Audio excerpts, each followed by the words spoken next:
বন্ধুরা, আসসালামু আলাইকুম। তোমরা সবাই কেমন আছো? আশা করছি ভালো আছো। আজকে একটা ইউনিক রেসিপি দেখো, লাউয়ের চোকা ভাজি করব।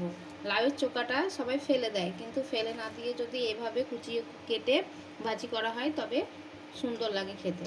দেখো, লাউয়ের চোকলাটা কুচি কুচি করে কেটে সুন্দরভাবে ধুয়ে নিয়েছি। আর এটাকে সিদ্ধ বসিয়ে দেবো।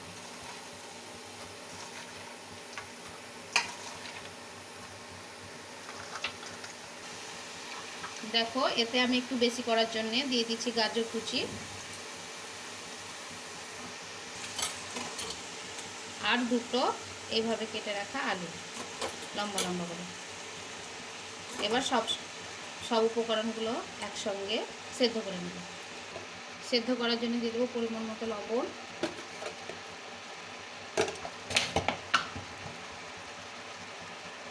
হলুদ গুঁড়ো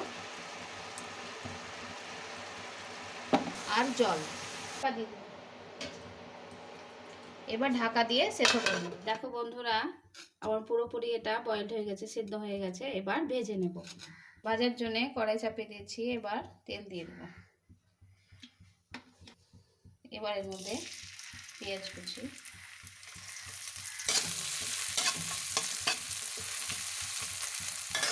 পেঁয়াজটা দিয়ে একটু হালকা বাদামি করে ভেজে নেব।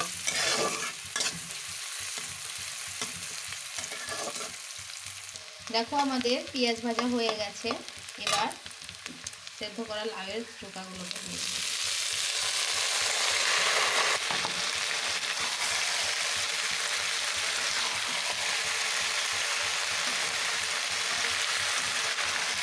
এইভাবে হালকা হালকা করে নেড়ে নেড়ে একবারে লাল করে ভেজে নিতে হবে।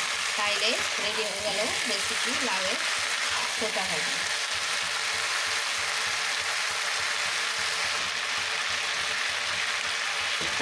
এবং আমি লঙ্কা দিতে ভুলে গেছিলাম, সেই জন্য লঙ্কাগুলো দিয়ে দিই।